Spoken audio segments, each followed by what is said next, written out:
नमस्कार, live wire news tonight के आज के इस अंक में आपका स्वागत है। मैं हूं आपके साथ उपमा शर्मा। न्यूज टुनाइट में हम नजर डालते हैं दिन भर की गतिविधियों पर। तो आइए शुरू करते हैं आज दिन भर की बड़ी खबरों से। राफेल के भारत पहुंचने से पहले अंबाला में लगी धारा 144, लोगों को घरों की छत पर न जाने के निर्देश।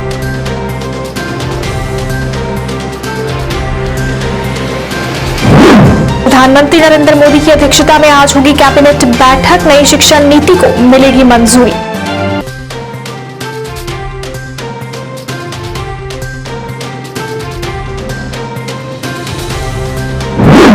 भारतीय सैनिकों की बहादुरी से घुसपैठ हुई नाकाम, घुसपैठ कर रहे 2 आतंकी ढेर।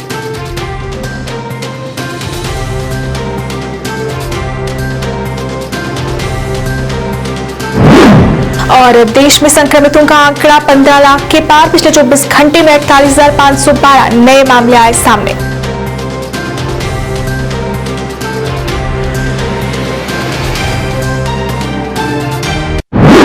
अब समाचार विस्तार से। हरियाणा की धरती पर आज 5 फाइटर जेट राफेल उतर जाएंगे। फ्रांस से आए इस फाइटर जेट की तैनाती अंबाला एयरफोर्स स्टेशन पर की जाएगी। इसके चलते अंबाला और इससे लगते 4 गांव में धारा 144 लगा दी गई है। राफेल की लैंडिंग के दौरान एयरफोर्स स्टेशन के आसपास असामाजिक तत्वों की आवाजाही व अप्रिय घटना को रोकने के लिए उपायुक्त अशोक कुमार शर्मा ने धारा 144 लगाए जाने के आदेश जारी किए। लोगों को घरों की छत पर न जाने के निर्देश भी दिए गए हैं। कहा गया है कि अगर कोई छत पर नजर आया तो उसके खिलाफ FIR दर्ज की जाएगी। एयरफोर्स स्टेशन के नजदीक लगते धूलकोट, बलदेव नगर, गरनाला, पंचखोरा आदि गांव में धारा 144 लगाई गई है। इन जगहों पर किसी भी प्रकार की तस्वीर नहीं ली जा सकती। ऐसे में सुरक्षा में कोई चूक न हो, इसलिए ये आदेश जारी किए गए हैं। वहीं राफेल के भारत आने पर केंद्रीय पर्यावरण मंत्री प्रकाश जावड़ेकर ने खुशी जताई है और इसे भारतीय सेना के लिए बड़ी उपलब्धि बताया है। मौजूदा वक्त में दुनिया भर में सबसे ज्यादा सक्षम लड़ाकू विमानों में से एक राफेल लड़ाकू विमान कई खूबियों से लैस है। दरअसल राफेल एक बहुउपयोगी लड़ाकू विमान है। इस विमान की लंबाई 15.27 मीटर है और इसमें 1 या 2 पायलट ही बैठ सकते हैं। यह विमान ऊंचाई वाले इलाकों में भी लड़ने में माहिर है। राफेल 1 मिनट में 60,000 फुट की ऊंचाई तक जा सकता है। यह अधिकतर 24,500 किलोग्राम का भार उठाकर उड़ने में सक्षम है। इसकी अधिकतम रफ्तार 2200 से 2500 किलोमीटर प्रति घंटा है और यह 3,800 किलोमीटर तक उड़ान भर सकता है। ऑप्ट्रॉनिक सिक्योर फ्रंटल इंफ्रारेड सर्च और ट्रैक सिस्टम से लैस इस विमान में MBDA, MICA, MBDA मेटेओर और MBDA अपाचे जैसी कई तरह की खतरनाक मिसाइलें और गन लगी होती हैं, जो पल भर में दुश्मनों को मिट्टी में मिला सकती हैं। इसमें लगी मेटेओर मिसाइल 100 किलोग्राम दूर उड़ रहे फाइटर जेट को भी पल भर में मार गिराने में सक्षम है। इसके अलावा राफेल परमाणु हथियार ले जाने में सक्षम है। इस तरह की मिसाइल चीन, पाकिस्तान समेत पूरे एशिया में किसी के पास भी नहीं है। दरअसल पाकिस्तान और चीन से देश की सीमाओं की सुरक्षा हमेशा से एक बड़ा मुद्दा रहा है। वायुसेना में वैसे ही लड़ाकू विमानों की कमी है। ऐसे में राफेल विमान भारत के लिए बहुत ही जरूरी है। इस विमान का उपयोग अफगानिस्तान, इराक, सीरिया, लीबिया और माली में हुई जंगी कार्रवाई में हो चुका है और ये काफी सफल रहा है। पूरे भारतवर्ष के लिए खुशी का मौका है। जिस दूरदर्शिता से राफेल का ये लेने का फैसला किया गया और उसको अंजाम दिया गया और बाकी भी हवाई जहाज जल्दी आएंगे, ये लोगों को विश्वास है। आज देश के हर नागरिक को गर्व है कि हमारी रक्षा के बारे में जो जागरूकता है और रक्षा के बारे में जो तैयारी है, उस पे लोगों को नाज है। सर, पहले तो मैं शुक्रिया अदा करता हूं अपने प्रधानमंत्री जी का, जिन्होंने ये राफेल आज के टाइम पे हमारे भारत को इतनी ज़्यादा ताकत देगा कि दूसरे देशों के दांत खट्टे कर देगा। एक पावर हमारी बढ़ चुकी है इस वक्त और आज वो अंबाला में पहुंच जाएगा। और जैसा कि आपने देखा, कुछ दिनों से चाइना की तरफ से हमारे बॉर्डर पे कई गतिविधियां हुई हैं और उसको लगता था कि हम कहीं ना कहीं नीचे हैं, पर नहीं, राफेल आने के बाद वो भी समझ आएगा अब कि इंडिया से पंगा लेना तो हम समझ लो कि नंगा होना। प्रधानमंत्री नरेंद्र मोदी की अध्यक्षता में आज कैबिनेट की बैठक होने वाली है। सूत्रों के मुताबिक इस बैठक में 34 साल बाद नई शिक्षा नीति को मंजूरी दी जा सकती है। वित्त मंत्री निर्मला सीतारमण ने इस साल बजट में नई शिक्षा नीति की घोषणा की थी। नई शिक्षा नीति के तहत देश में शिक्षा के मायनों को बदला जाएगा। इससे न केवल युवाओं को शिक्षा के नए अवसर मिलेंगे, बल्कि रोजगार हासिल करने में भी आसानी होगी।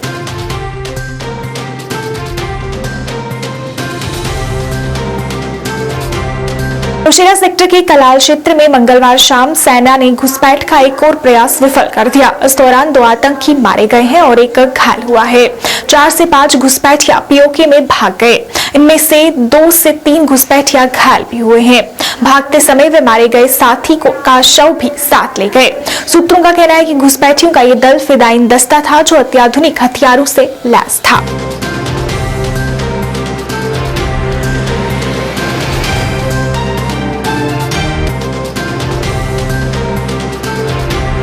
देश में कोरोना का कहर लगातार जारी है। केंद्रीय स्वास्थ्य एवं परिवार कल्याण मंत्रालय की ओर से जारी आंकड़ों के मुताबिक पिछले 24 घंटे में 48,512 नए मामले सामने आए हैं और 768 लोगों की मौत हुई है।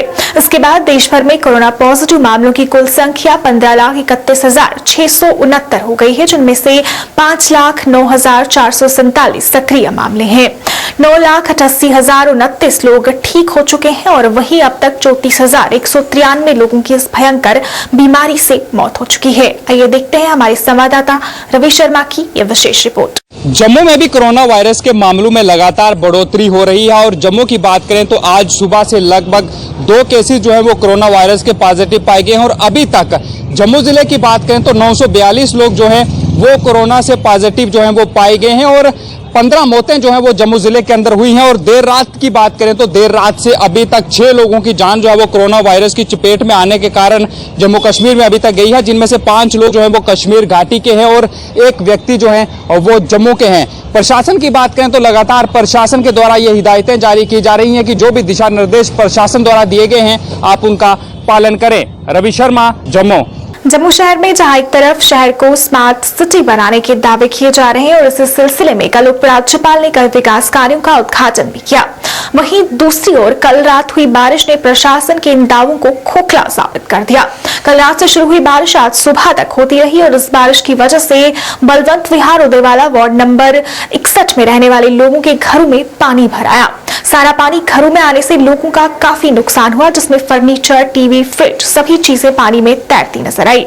लोगों में इसको लेकर काफी नाराजगी है। लोगों का कहना है कि हर वर्ष बारिश होती है और उनके घरों में पानी आ जाता है और प्रशासन मूक दर्शक बनकर देख रहा होता है। उन्होंने जम्मू नगर निगम पर अनदेखी का आरोप लगाया और उनकी समस्या के समाधान की अपील की। नुकसान सारा पूरा टोटली नुकसान है, मतलब कोई भी चीज नहीं बची, मतलब बेड, अलमारियां, राशन, टीवी, बेड 2 जो सारे खत्म। ये की दसना सरकार ही पानी ये दसना पानी आया कितों है पता ही है। देखो ना हालत देखो अंदर पूरा पानी हुई है अंदर के पीछे पानी इन्ना पानी आई है सारे से। नाम सोनालिका गुप्ता है, मैं यहाँ उदयवाला बलवंत विहार की रहने वाली हूँ। हमारे यहाँ सुबह 5 बजे का पानी आया है और अभी तक इतना पानी है। हर साल पानी आता है, हर साल हम लोग बोलते हैं सरकार को, वो बोलती है कोई बात नहीं हम कुछ करेंगे, लेकिन होता कुछ नहीं। अगर आप यहाँ देखो कितना पानी है हमारे यहाँ, इसको म्यूनसिपलिटी फेलियर ही कह सकते हैं। लेकिन क्योंकि जब वोटिंग का टाइम होता है वो सारे हर जगह आते हैं, हर काम के लिए आ जाते हैं, लेकिन अब उनके सामने ये चीज़ अगर वो देखकर भी नहीं लोगों का अच्छा कर सकते तो क्या फायदा हम उनको वोट करें, हम उनकी हेल्प करें। अगर हम कोऑपरेट करते हैं उनके साथ तो उन्हें भी करना चाहिए। अब इतना पानी हमारे यहाँ आया, उनका तो कुछ नहीं गया। हम लोग सुबह के निकले, हमारा कितना नुकसान, हमारा राशन, हमारा फर्नीचर, हम लोग बारिश में खड़े हैं। बलवंत विहार उदयवाला का रहने वाला हूँ। यहाँ पे बारिश की वजह से नाले का पानी घर में घुस गया और सारा घर का फर्नीचर, यहाँ तक कि फ्रिज, सारा कुछ, बैटरी, इन्वर्टर की बैटरी तक सारी आधी से ज्यादा डूबी थी। मैं बैटरी से उतारने के लिए मेरे को करंट पड़ गया, जो मम्मा मेरी ने बचाया मेरे को डंडा मार के, लकड़ी का डंडा। अगर नहीं होता मेरी जान जा सकती थी, बड़ा कुछ जा सकता। यहाँ की कोई गवर्नमेंट डिपार्टमेंट, कोई यहाँ पे कोई पूछने वाला नहीं, सब झूठे हैं, सब कोई गवर्नमेंट नहीं है, सारी झूठी गवर्नमेंट है। J&K गवर्नमेंट, म्यूनसिपैलिटी, कॉर्पोरेशन, नाले की वजह से पानी यहाँ पे आया, कोई पूछने वाला नहीं है। मैं जब वोट लेने होते हैं MLA, कॉर्पोरेटर सारे यहाँ पे आते हैं, वोट दो हमें, वोट दो। वोट के टाइम वोट ले आते हैं, जब काम करने की बारी आती है काम करने वाला कोई नहीं है यहाँ पे। हमारी मम्मा, सारे दादा दादी, सारे परिवार वाले सारे मुश्किल में है यहाँ पे, पूरी सोसाइटी मुश्किल में है यहाँ पे, कोई पूछने वाला नहीं है यहाँ पे। बढ़ते कोरोना संक्रमण मामलों को देखते हुए आज पुंछ में सभी दुकानदारों और लोगों को कोरोना टेस्ट के लिए बुलाया गया। जब सब लोग टेस्ट करवाने पहुंचे तो काफी देर के इंतजार के बाद बताया गया कि केवल 50 ही लोगों का टेस्ट करवाया जाएगा, जिससे लोगों का गुस्सा फूट पड़ा। लोगों ने इसको लेकर नाराजगी जताई और प्रदर्शन किया। दुकानदारों का कहना था कि वो सुबह से इंतजार कर रहे थे और उसके बाद भी उनके टेस्ट नहीं करवाए जा रहे। दुकानदारों ने उन्हें हिरास करने का आरोप लगाए और प्रशासन पर सवाल उठाए।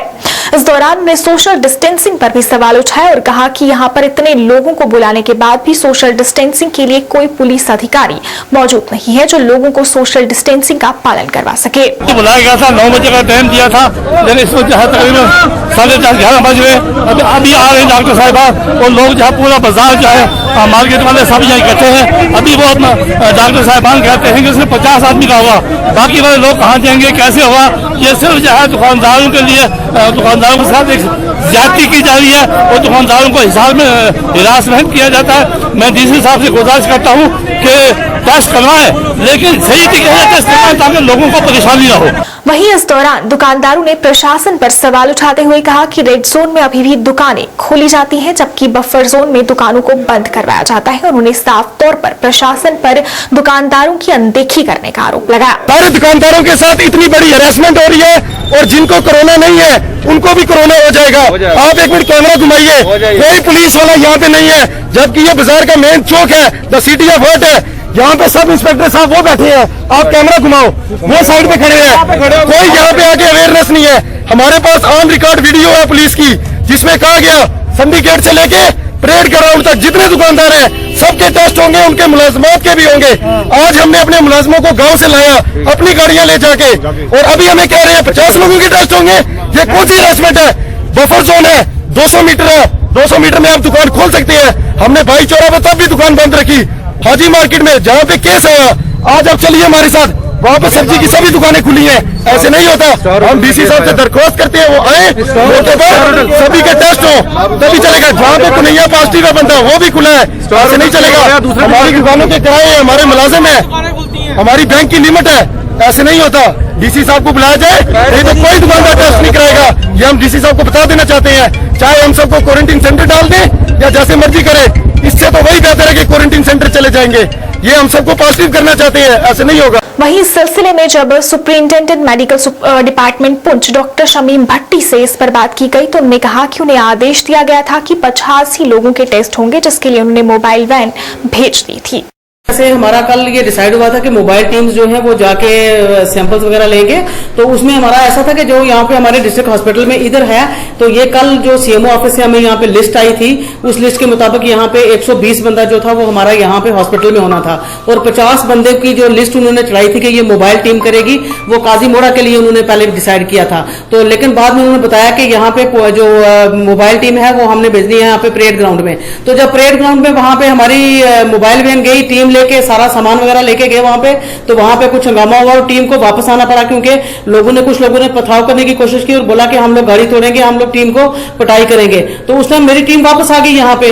उसके बाद फिर दोबारा एसएचओ साहब के साथ मेरी अभी बात हुई है, तो उन्होंने कहा है कि भाई आप लोग अपनी टीम भेजें। हम लोगों ने यहाँ पे 50 के करीबी हम लोगों ने लोग रखे हैं, अपनी अपनी दुकानों के पास के रहेंगे। तो उसमें जो है अभी मेरी टीम निकल गई है वहां पे, और अभी वहां पे जाके ये टेस्ट वगैरह करेंगे। जो अनाउंसमेंट का तो हमें पता नहीं है कि किसने कराई है, क्योंकि हमारी टीम जो थी वो टेस्ट के लिए जानी थी।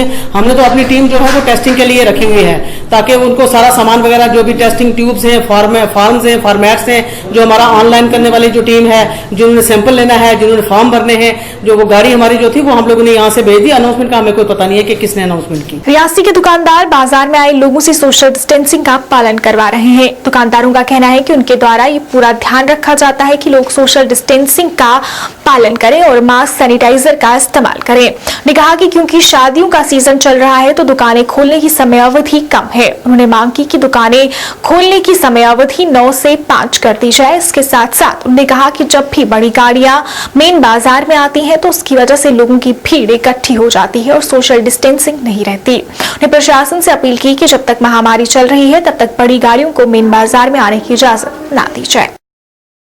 से 5 दुकानों का टाइम है, ये बिल्कुल थोड़ा गलत है। 9 से 5 हो तो उसमें टाइमिंग थोड़ा हमें भी दुकानदारी लगाने में और दुकानदारी करने में थोड़ा फ़र्क पड़ता है। जैसे कि सोशल डिस्टेंसिंग पूरा पालन हम भी करते हैं और लोगों से भी करवाते हैं। अपने आप को भी सेफ रखें, लोगों को बोलते हैं कि सेफ्टी रखें, बाहर खुले में ना थूकें, मास्क लगा कर जाएँ। हम खुद भी मास्क सेल कर रहे हैं और हम ये चाहते हैं कि हमारी जो टाइमिंग है दुकानों की 9 से 5 की जाए, जिसकी वजह से रश ना पड़े और रश नहीं होता उसके कारण। जैसे ही हम दुकानें 11 में खोलते रश हो जाता है, क्योंकि शादियों का सीजन चल रहा है, शादी वगैरह चल रही हैं, इसके कारण बाजार में कई बार रश देखने को मिलता है। कई बार बड़ी गाड़ी जो मेन बाजार में इंटर करती हैं उनकी वजह से हमें बहुत दिक्कत आती है, जो कि जैसे ही गाड़ी आती है लोग एक दूसरे से टच में हो जाते हैं और एक लाइन सी लंबी हो जाती है। इसकी वजह से हमें बड़ी परेशानी दिक्कत आती है, जिससे कि गाड़ियां हम चाहते हैं दुकानदार की बड़ी गाड़ी की एंट्रेंस मेन बाजार में ना की जाए। मुझे लगता है कि सामाजिक दूरियां जो हैं कम हुई हैं, मेरे को लगता है ज़्यादा बढ़ी हैं। लोगों का रश बहुत ज़्यादा होता है, टाइमिंग कम है। टाइमिंग ये 10 से 5 बजे तक होनी चाहिए। हम ये नहीं कहते कि पूरा दिन खुले लेंगे, 10 से 5 बजे तक होने चाहिए। जैसे ही लोग 11 बजे आते हैं तो 3 बजे 12 गाड़ियाँ चली जाती हैं, सारी गाड़ी चली जाती हैं। जो मार्केट में आता है 11 में पहुँचता है, 3 बजे तक चला जाता है। हम ये कहते हैं टाइमिंग थोड़ा इसका 1 घंटा और बढ़ाना चाहिए। जम्मू के वार्ड नंबर 8 सेंट्रल जेल के पास स्थित एक घर पर कल शाम को एक पेड़ गिरने से अफरा तफरी का माहौल बन गया। घर में रहने वाले लोगों का कहना है कि उनके घर की दीवार सेंट्रल जेल के साथ लगती है और ये पेड़ भी वहीं से गिरा है, जिससे उनका नुकसान हो सकता था और किसी की जान भी जा सकती थी। लोगों का कहना है कि उन्हें कई बार ये पेड़ काटने की शिकायत की, पर हर बार इस मांग को अनसुना कर दिया। उन्हें मांग की है कि घर के साथ लगते बाकी पेड़ों को काट दिया जाए ताकि भविष्य में कोई ऐसी घटना न हो। असें बड़ियां दरखास्तां दित्तियां, बड़ा कुछ कीता, जेलां ने भी बहुत कुछ आख्या, मगर इन्हें सारी कोई सुनाई है नहीं कीती है। अज भी किन्ने बारी असें रिपेयरिंगां कराई ओड़ियां ने, कराई चुकियां ने, मगर इन्हें साड़ी है नहीं सुनी है, बिल्कुल नहीं सुनी है। 2 बूटे ने और भी 2-4 घर कन्ने ने, उनका भी नुकसान बड़ा होया है, साड़ा भी होया। आनियां सरकार आनियां इत्थे दिक्खी लै, गौरमेंट आनियां, मगर जेल वाले ने कदे नहीं सुनते हैं, असीं अंदर लंघण गै नहीं दिंदे हैं, उत्थे जान गै नहीं दिंदे। खेल रहा था, फिर आंधी आई, वहाँ पेड़ गिरा और फिर मैं अंदर चल गया। पानी आया ते बूटा डिगी पिया ते बिल्डिंग डबल फ्लोर बिल्डिंग सारी जे कल कंध क्रैक हो जाती होई भी गई थोड़ी हारी ते कोई आ भी ना लगे कौन जुम्मेवार है। ढेर लगे दा एड्डा बड़ा ते जे कोई लगी बंदी जे सिर फटी जंदा कौन जुम्मेवार है।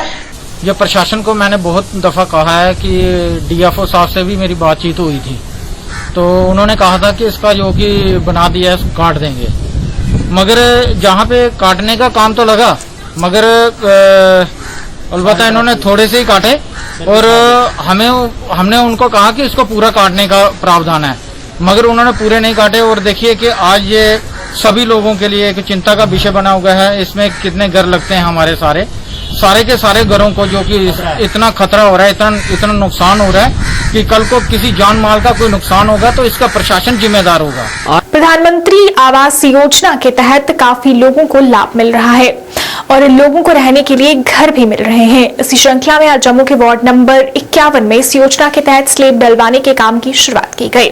इस दौरान वार्ड के पार्षद राजकुमार मौजूद रहे, जिन्होंने ये शुरुआत की। उनका कहना था कि उनकी कोशिश है कि सभी लोगों को इस योजना का लाभ मिले और लोगों को अपने घर मिल सके। होती रही और इनका केस जो था वो अधूरा रह रहा था, लेकिन लास्ट में हमने इस केस को पूरा अप्रूव कराया, क्योंकि इसमें 136 केस जो थे हमारे प्रधानमंत्री आवास योजना के, उनमें 3रा नंबर इनका था। लेकिन बदकिस्मती ये रही इसकी कि बीच में कोरोना वगैरह आ गया, लेंटर वगैरह ये नहीं पा सका। लेकिन मैंने इनको समझाया बुझाया, आगे पीछे से पैसे इकट्ठे करके आज ये लेंटर डाल रहा है और मुझे पूर्ण विश्वास है कि लेंटर डालने के बाद इसकी किस्त जो है 15 दिन के बीच ही आ जाएगी।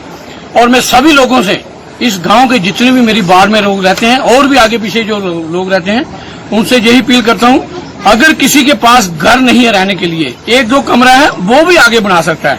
मैं अपील करता हूं, अगर कोई आदमी हमारा जहां पर रह जाए वो भी हमें अप्रोच करे, उसका भी केस हम सैंक्शन कराकर उनका पास कराएंगे, क्योंकि भारतीय जनता पार्टी का एक ही लक्ष्य है, सबका साथ, सबका विकास और सबका विश्वास, उसको लेकर हम चल रहे हैं।